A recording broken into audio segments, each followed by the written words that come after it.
예, 사랑하는 동대문 성결교회 성도 여러분 반갑습니다. 동대문 성결교회 마라새 68번째 영상으로 여러분들 찾아뵙고 있습니다. 먼저 좀 감사드려야 할 부분이 있는데요.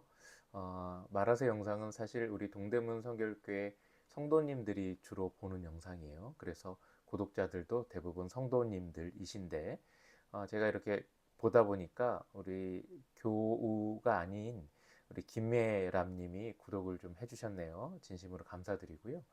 교우가 아닌 분들 중에는 처음으로 구독해 주신 것 같아요. 우리 또 마라새 영상을 통해서요. 우리 김예람님도 말씀 묵상 인사이트를 좀 받으시고 묵상을 꾸준히 하시면 좋을 것 같습니다. 다시 한번 구독 감사드리고요. 예, 오늘 본문은요. 9월 4일 목요일자 말씀입니다. 로마서 2장 1절에서 16절 말씀입니다. 로마서 2장 1절에서 16절 말씀 같이 인사이트 좀 나눌게요. 제가 전체적으로 설명하자면 굉장히 깁니다. 그래서 제가 단락을 좀 끊어서 묵상하기 좋게 좀 설명을 요약해서 좀 드려보자면요. 먼저 1절에서 5절을 좀 끊어서 묵상해 보시면 좋을 것 같습니다. 1절에서 5절 사이에 사도 바울이 남을 판단하는 사람에 대해서 언급하고 있어요. 남을 판단하는 사람이요. 그런 일을 행하는 사람을 판단하면서 똑같은 일을 행하는 사람이요. 이런 표현으로 이제 본문에서 표현하고 있는데요. 남을 판단하는 사람은 어떤 사람인가요? 자기를 보지 못하는 사람이죠. 그러니까 좀 말을 더 붙여서 이야기해 보자면 자기 자신은 교만한 사람이며 또 사람들을 판단할 수 있는 안목을 갖고 있다. 이런 사람이죠. 근데 사실 바울은 이런 사람들에 대해서 고집이 있다. 그리고 회개하지 않는다라는 표현을 5절에서 사용하고 있습니다. 그러면서 이런 사람들은 하나님의 진노를 쌓고 있는 사람들이다라는 표현을 쓰고 있어요. 그거 중심으로 한번 그 부분을 중심으로 1절에서 5절 좀 묵상해 보셔도 좋을 것 같고요. 또 6절에서 11절 말씀은요.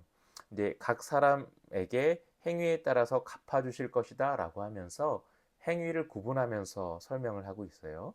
그러면서 7절과 8절을 대조하고 있고 그리고 9절과 10절을 대조하고 있어요. 7절에는 참고 선을 행해 영광과 존귀와 불멸을 추구하는 사람 그리고 그 대조되는 말씀으로 8절을 이야기하는데요. 자기 이익만 추구하고 진리에 순종하지 않는 불의를 따르는 사람 이렇게 이제 대조를 하고 있고요. 그 다음에 9절에서는 악을 행하는 모든 사람의 영혼에 환난과 고통이 있을 것이다. 악을 행하는 사람. 그 다음에 10절에서는 그러나 선을 행하는 모든 사람에게 이렇게 하면서 또 9절과 10절을 대조하고 있습니다. 그런데 중요한 것은 하나님께서는 이런 사람에 대해서 편애하지 않는다라고 하면서 뭐라 그러시냐면 이제 하나님께서는 사람을 편애하지 않고 이런 사람들의 삶, 이런 사람들의 신앙을 보면서 그들에 대해서 하나님 이제 나중에 심판하실 것이다라고 하는 거죠. 그러면 어떤 것을 추구할 것이냐라고 선택하라는 내용을 여기 담고 암시를 담고 있습니다. 우리는 당연히 이제 선을 행하면서 살아야 하는 존재들이죠. 그것을 이제 또 마음에 이제 두시면서 묵상해 보시면 좋을 것 같고요. 그 다음에 12절부터 이제 16절 말씀인데요. 12절부터 16절의 말씀에는 이제 율법에 대한 이야기가 나옵니다. 율법이 없고 율법을 없이 살아가는 사람들 또 율법을 갖고 살아가는 사람들에 대해서 하나님이 이야기합니다.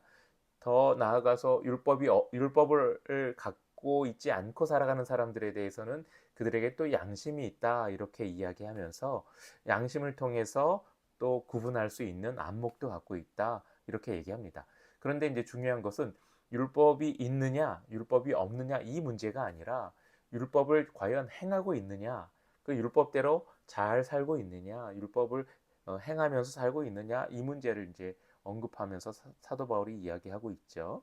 그래서 그 본성의 양심의 문제도 결국에는 그 양심을 알고 있느냐 알지 못하고 있느냐 이 문제가 아니라 양심을 따라서 행하느냐 이 문제에 대한 이야기를 하고 있는데 최종적으로는 이제 16절에 사도 바울이 이렇게 얘기합니다.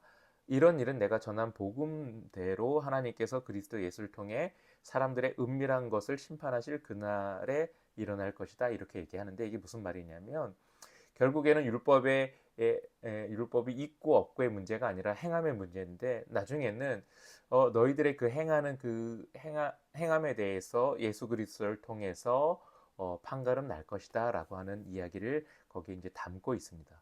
중심이 뭔가요? 바로 예수 그리스도죠. 하나님께서는 예수 그리스도를 통해서 그들의 행함의 문제를 이제 살펴보겠다라고 하는 말씀이 이제 심판하겠다라고 하는 말씀이 본문에 담겨 있죠. 그래서 오늘 말씀 묵상하실 때 제가 말씀드린 이 인사이트에 대해서 좀 참고하시면서 묵상하시면 좋을 것 같습니다. 이 전체적인 걸 다 붙잡고 묵상하려고 하다 보면 미궁으로 빠질 수가 있거든요. 그러니까 내 마음에 와닿는 부분을 중점적으로 붙들고 묵상해 보시는 것도 좋을 것 같습니다. 예, 오늘 영상 봐주셔서 감사하고요. 오늘 하루도 말씀 묵상으로 새롭게 되는 여러분의 삶이 되기를 간절히 소망합니다. 다음 영상에서 찾아뵙겠습니다. 감사합니다.